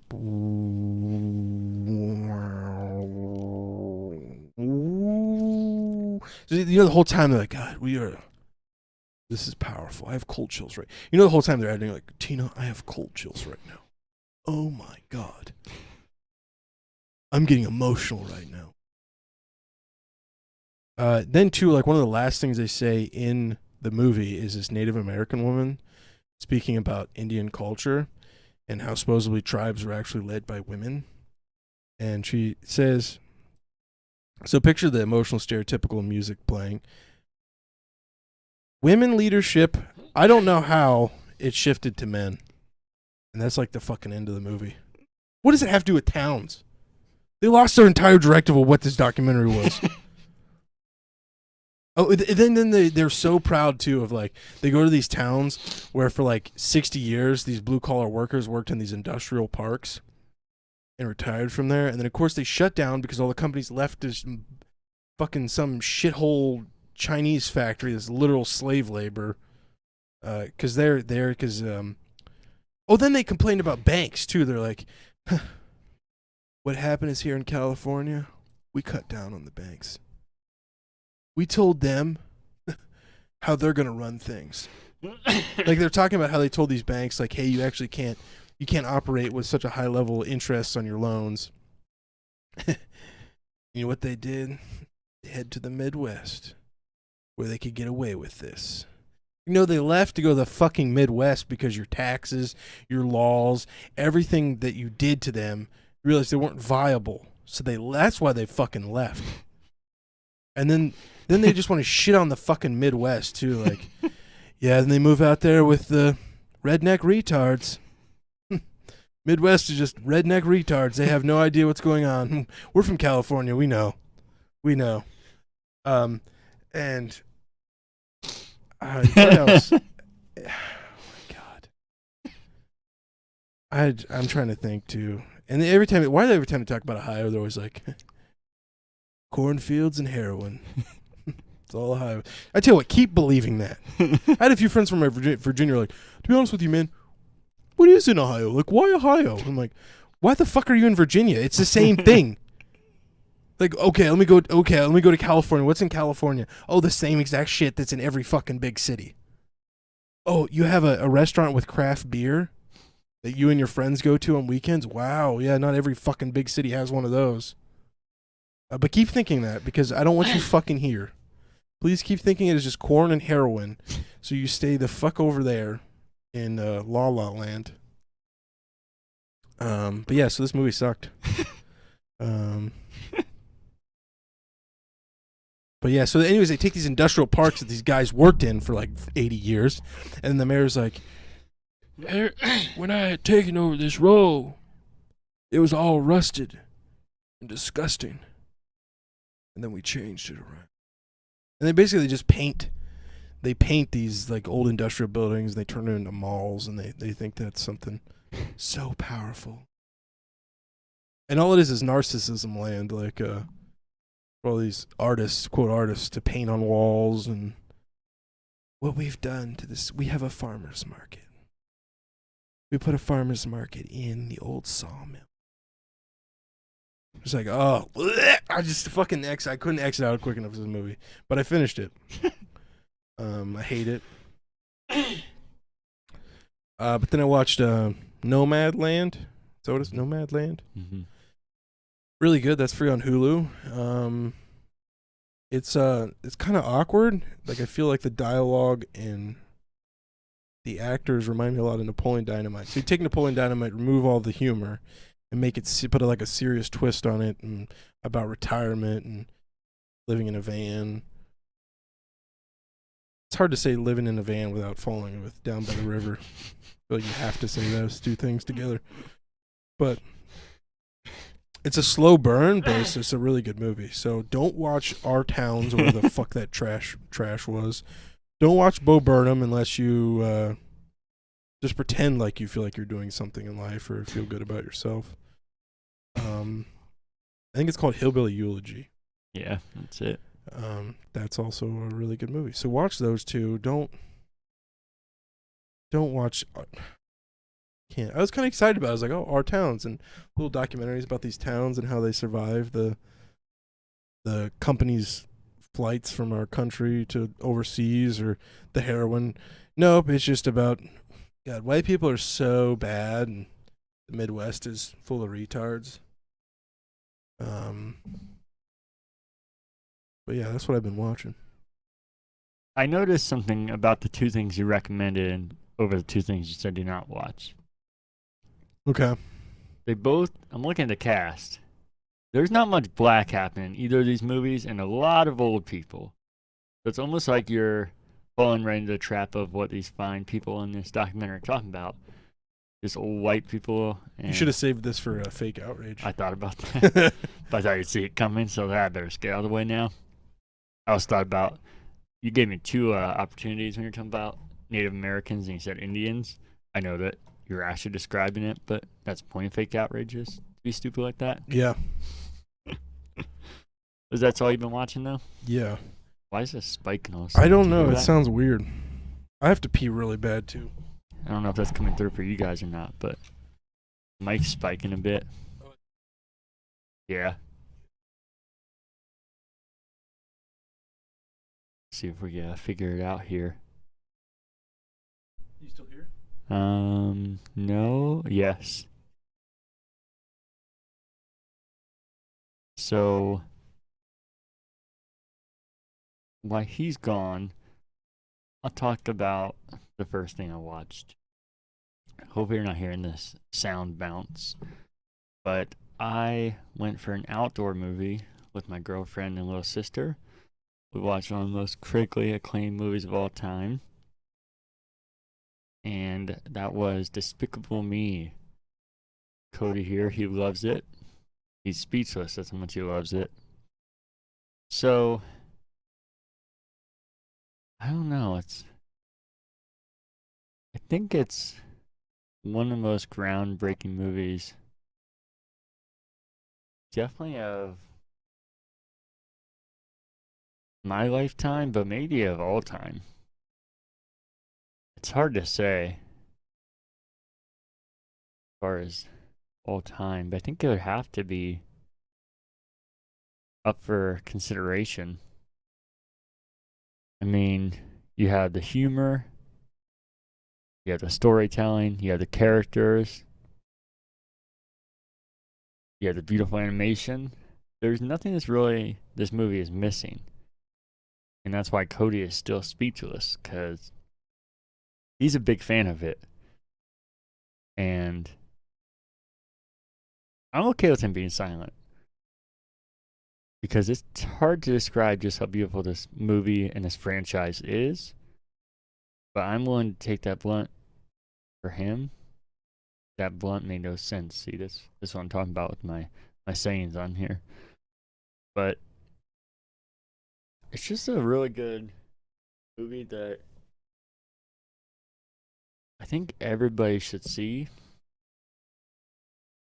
And I think we'll end it there. Cody's been here the whole time, and he likes it. So we're gonna let him make his dramatic diva entrance here. 1 second. Here he comes. Here he comes. Here he comes. There he is. You're not even on camera yet. I just said it too early. Come back like that. And getting a fruit punch. What the hell's wrong with you? You like fruit punch? No, I hate it. I don't like any fruit punch. And then the other thing I've been watching this week, look at that, we just jumped right back into it. Oh, you want to know something? That's actually what I call it when you punch me. I didn't want to know that. That was lame as shit. Have you heard the show Castle Rock? Mm-hmm. Have you watched it? I've been meaning to watch it for a long time because J.J. Abrams and Stephen King. So it's right up my alley. I started. I'm not gonna say it's amazing yet. I've only am like 3 episodes in, and I don't like looking up shows what I've already started because I feel like you get so easily get spoilers. And even if you don't get spoilers, you can see the cast and it shows how many episodes they've been in, so then you can kind of figure out like who dies when and all that.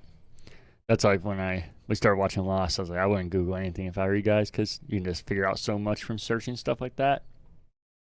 But I wanted to see one cast member, and then I saw that it got canceled after 2 seasons, which I did not know. And I'm really bummed because so far it's very intriguing. Like I said, I won't say it's amazing yet, but the premise of it and what it seems like has a lot of potential. And I'm bummed because it seems like all this happens with most of the shows I love. It said the reviews and critically, it was doing amazing. Even the second season, they said it didn't drop off. It still stayed just as good. Then got canceled after the second season. So we'll see We should how get a better taste in shows. Like I said, it was critically acclaimed. So just like the thing I talked about before this, I watched. Jericho. What's that? Was Jericho critically acclaimed? Definitely. As far as like the audience, it was. I'm not sure about real like the critics though. I think it was, which is weird because I love it, but it's definitely pretty corny, and the acting at times is laughable. But High school, I love that shit though. Yeah. But I don't know. There's something real creepy and ominous about it, and I like that. It's not like how I feel about when I talk about what scares me. That kind of stuff, like the oh shit, what's gonna happen, or this is so weird, I don't know what's going on, is way more scary to me than like a slasher movie or something. So even though there hasn't been anything like too scary or even like a crazy monster or anything, I'm kind of just like, oh my god, I don't know what's gonna happen next, and fucking music hits at the right points, and then like every Stephen King thing, it's set in Maine, so then you have that perfect atmosphere for it.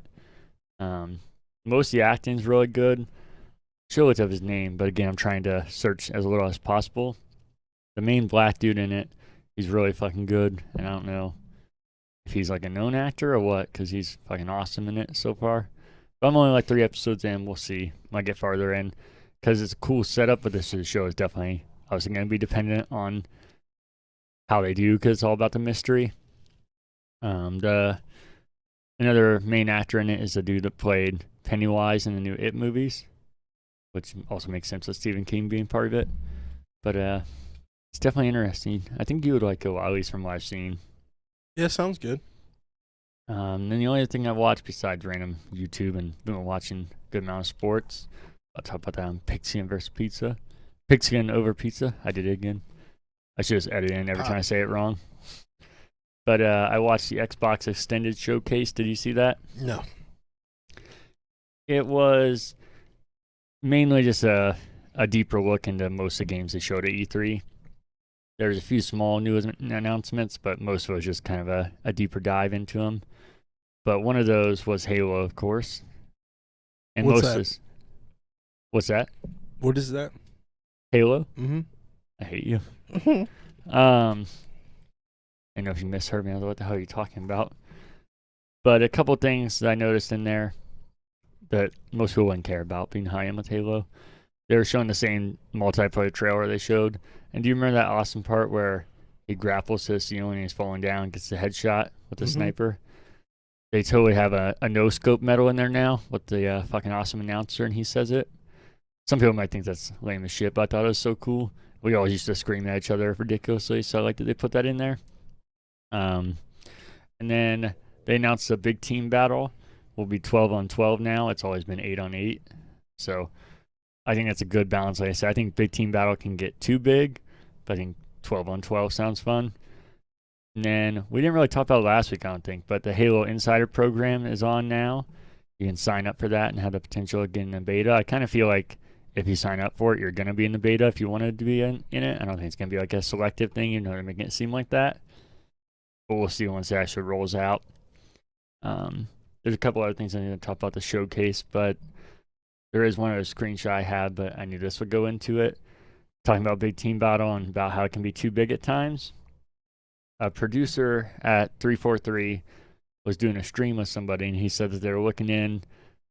This is just a producer, so it's possible that he's talking out of his ass, or it is a real idea, but who knows what'll happen. But he talked about like it would happen.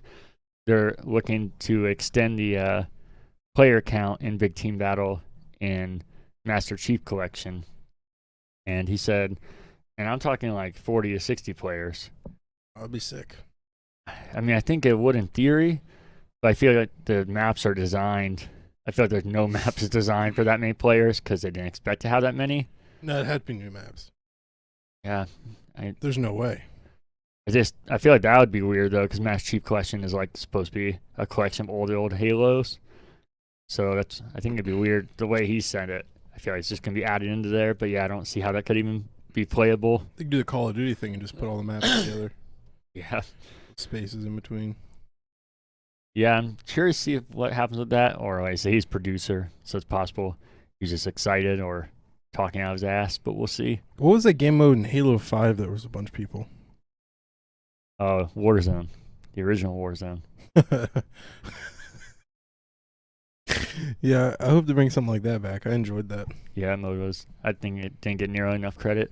It obviously does not try and beat what we know as Warzone now, but I thought it was a cool take, and kind of like I keep talking about, that one obviously didn't land with most people. I thought it was cool.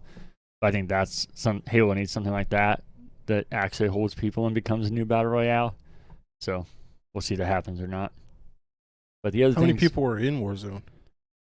I feel like it was around 30, but then you had all the NPCs in there as well, so it felt way bigger than that.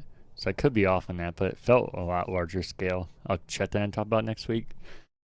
A couple of the announcements that were not just a bigger look at the games they've already showed was they announced they're coming back with the design lab for Xbox controllers. I gotta be honest, I didn't know that went away.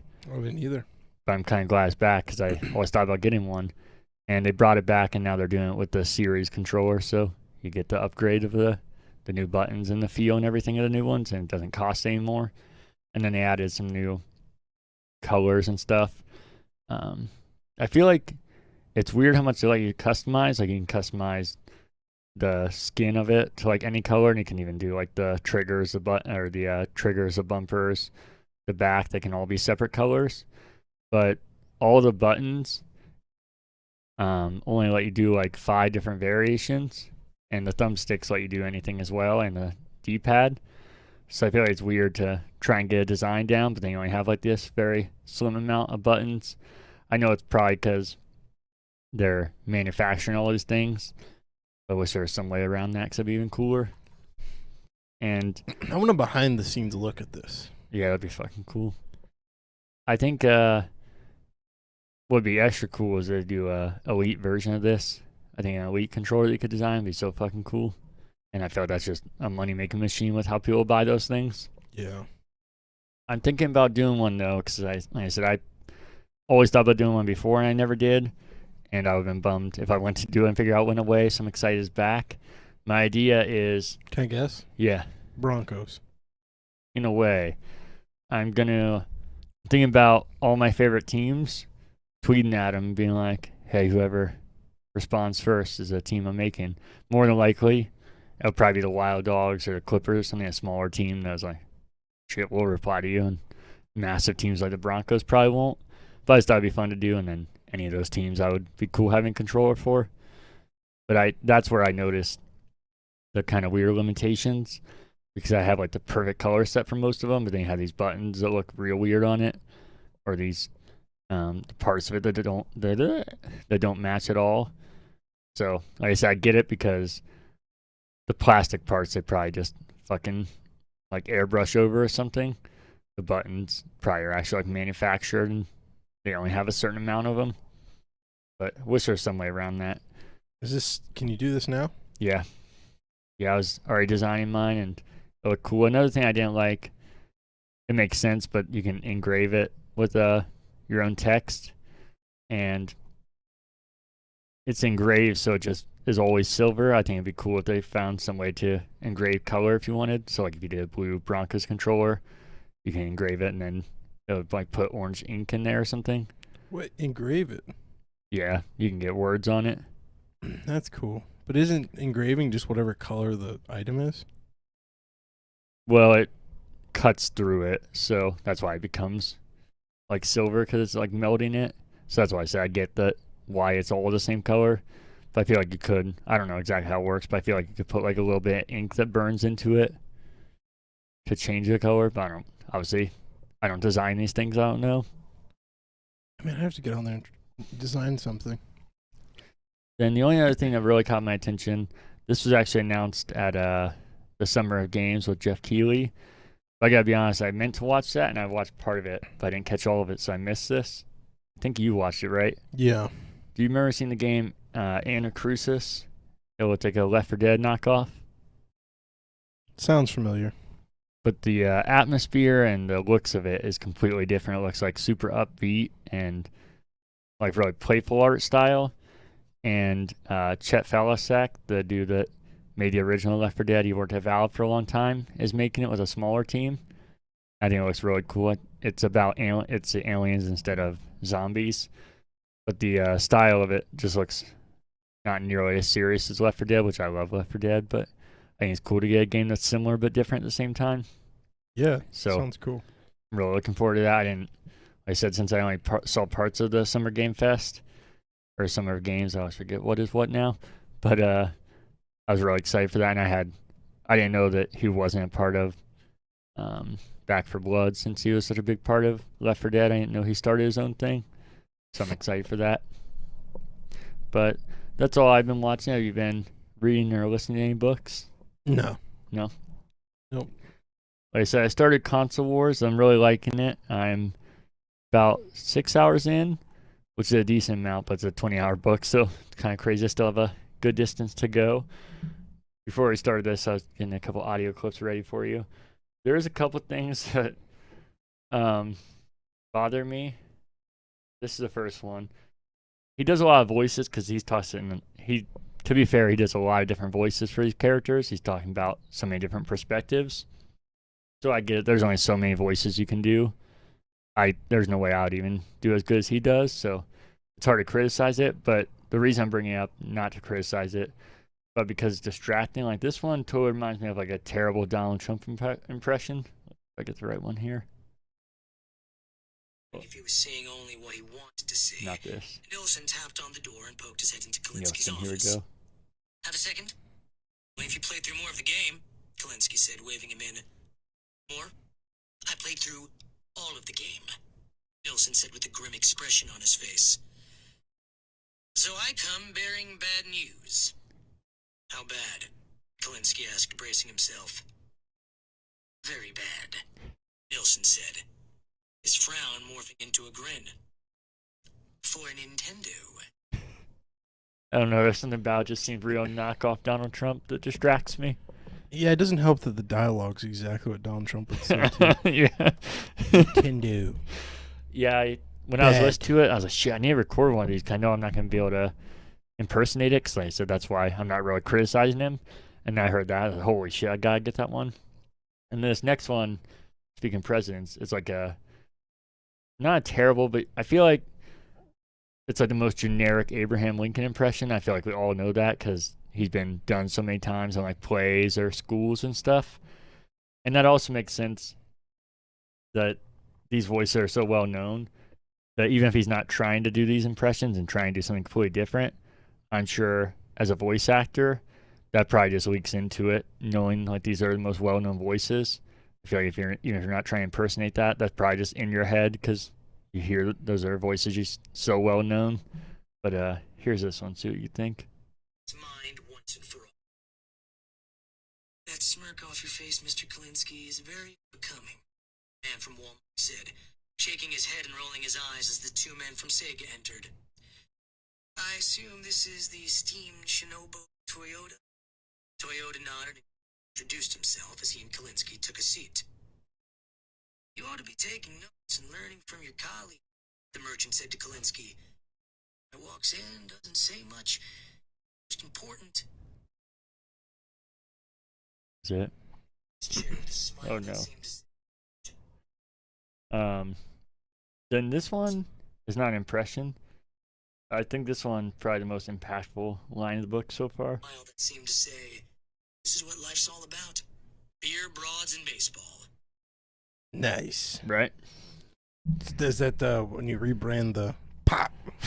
That was gonna be beer, broads, and baseball. That's what when Trevor's on an episode, that's what the fucking show better be called. But I'm liking the book. Like I said, even that isn't really criticism because I totally get why that happened. It's just a little distracting, especially because I don't even really notice it. Really? No, it sounds like him just doing like a slightly different inflection. You're getting into it. They're like, this one's Abraham Lincoln. But I didn't see the Abraham Lincoln one, but I definitely saw the Trump one. Really? It didn't really sound like Trump. Kind of sound like a stereotypical New York businessman, which is why it would sound like Trump. Mm-hmm. But then the dialogue did not help it because it's exactly how you would talk. Nintendo. Yeah, when you say he's played all the games, so that's what I played all the games. The immaculate, the best. Okay, we can get into the free games. On Xbox, you have on Xbox 360. You should read this as Donald Trump. Fuck no, that's why I did recordings because I knew I'd butcher that. Injustice, Gods Among Us till June 30th. Xbox One, The King's Bird till June 30th. Shadows Awakening till July 15th. PlayStation Plus, you have PS4, Star Wars Squadrons till July 5th. Virtua Fighter 5 Ultimate Showdown till August 2nd. PS5, Operation Tango till July 5th. You got any fake outrage? No. No? Okay. Well, after this, we're going to finally record another Things We Shouldn't Admit. So, probably 2 days after this, that should be up. And then a day after this, Pigskin Over Pizza with Trevor should be up. Pop. And then, like I said, Friday, June 25th at 10 a.m., I'll be doing a stream of Bioshock 2. And then, anything else? Pop. All right. As always, you can follow us on Instagram, Twitter, and Facebook at Current Backlog. And you can email any corrections, questions, or feedback to currentbackloggers@gmail.com.